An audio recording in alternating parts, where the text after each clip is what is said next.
Ignominious. It's a huge word for embarrassment or embarrassing, but like crazy embarrassing. The most embarrassing thing you can imagine was probably the sight of your ignominy, which is the noun form of the word. It shows up in the Scarlet Letter everywhere, particularly at the beginning of the novel. Tremulous.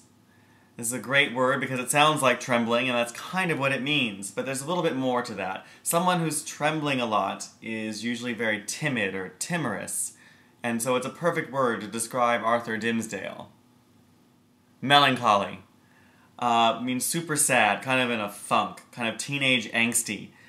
I usually get my younger students to remember this word by imagining a little collie dog, and he walks by a 10-story building and accidentally someone drops a watermelon on it. So you can just imagine the aftermath. There's lots of blood and collie dog, and you'd be super sad about it. You'd be melancholy.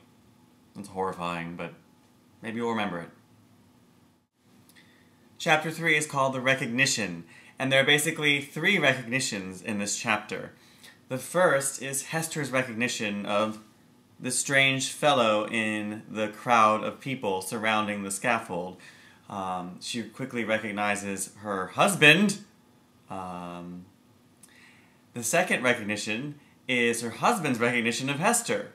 And we'll talk a little bit more about that when I get to the quotes. But needless to say, it's not a really exciting moment for Mr. Chillingworth, i.e. Mr. Prynne. And then the third recognition really is the reader's recognition of just who the father is. I don't want to be a spoiler or anything, but quite honestly, if you look at the chapter, it's just how many characters are there.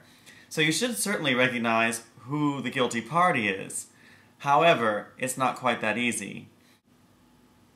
The rest of the chapter entails Hester being grilled by the town magistrates and the governor and Reverend Arthur Dimmesdale, who are beseeching her to name the father. Well, some are beseeching her, some would rather she keep quiet. The hunchback man even has his own say, but Hester, in her resolve, does not give the name of her lover to the Puritan masses, and keeps it within her heart. After refusing to give her lover's name, Hester Prynne boldly endures Reverend Wilson's pontification, or rather his sermon against sin, of which Hester is kind of like the showcase example. She descends the scaffold and heads back to prison, the Scarlet Letter kind of lighting her way. Chapter 3, The Recognition. In the first paragraph, we get this very subtle description of Roger Chillingworth, but as you read the novel, harken back to this initial description, and I think you'll find it very telling. As Hester scans the crowd, she notices not just the Puritans, but a strangely familiar-looking man standing next to a Native American, and he's described this way. By the Indian's side, and evidently sustaining a companionship with him, stood a white man, clad in a strange disarray of civilized and savage costume. Chillingworth has been through a lot, and he's dressed in a whole kind of cacophony of things. But to a certain extent, listen to that last part. A disarray of civilized and savage costume. Not only can that describe his garb or his dress, but really it has everything to do with his soul, as you'll learn. Very soon, however, his look became keen and penetrative.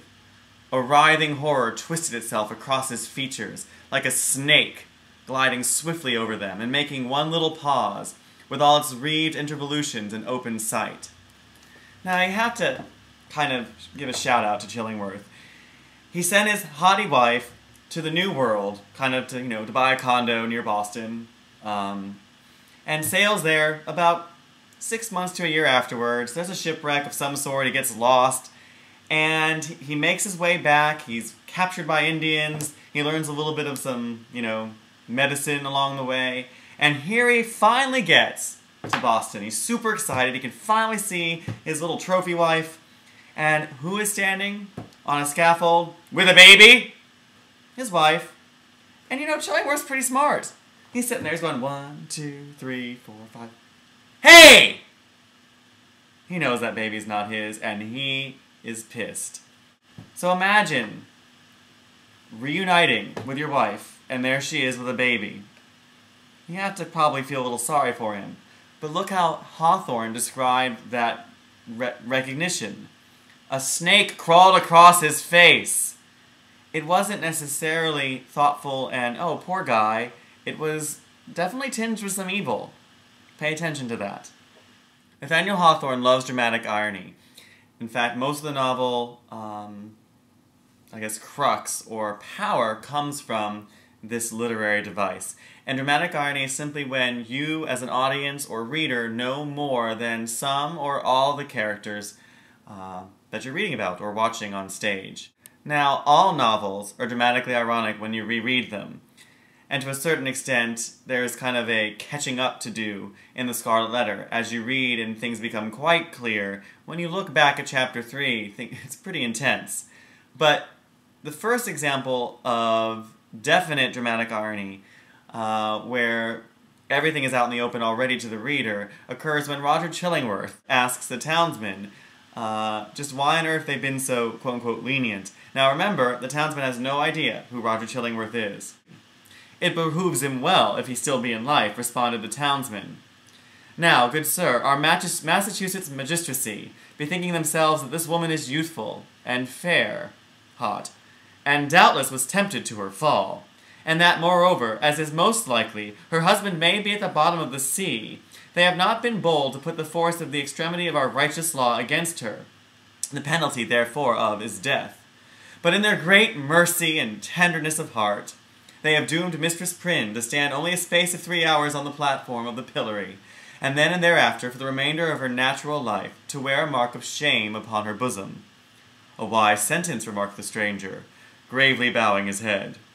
Thus she will be a living sermon against sin, until the ignominious letter be engraved upon her tombstone. It irks me, nevertheless, that the partner of her iniquity should not, at least, stand on the scaffold by her side. But he will be known. He will be known. Dun dun dun. He will be known.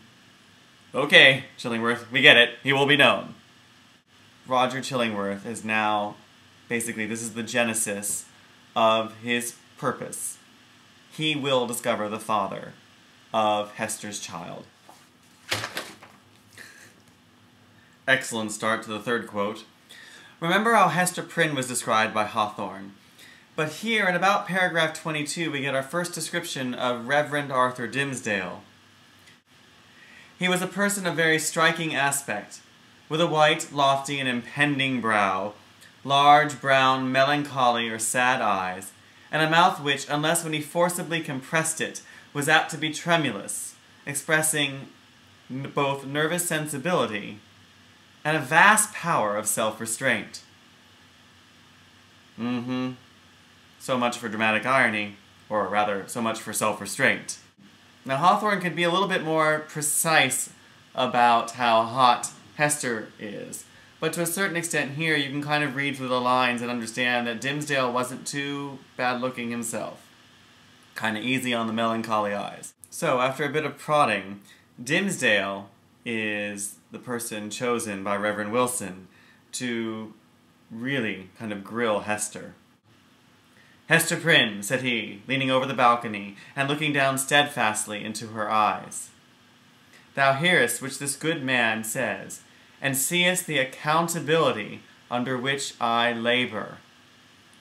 If thou feelest it to be for thy soul's peace, and that thy earthly punishment will thereby be made more effectual to salvation, I charge thee to speak out the name of thy fellow sinner and fellow sufferer. Be not silent from any mistaken pity and tenderness for him, for believe me, Hester, though he were to step down from a high place, perhaps a balcony, and stand there beside thee, on thy pedestal of shame, yet better were it so, than to hide a guilty heart through life. Nevertheless, surprise, surprise, Hester Prynne does not speak. She will not speak, murmured Mr. Dimmesdale, who, leaning over the balcony with his hand upon his heart, had awaited the result of his appeal. He now drew back, and with a long respiration, wondrous strength, and generosity of a woman's heart, she will not speak. The key word here is what? Generosity. Thank you so much for not telling everyone.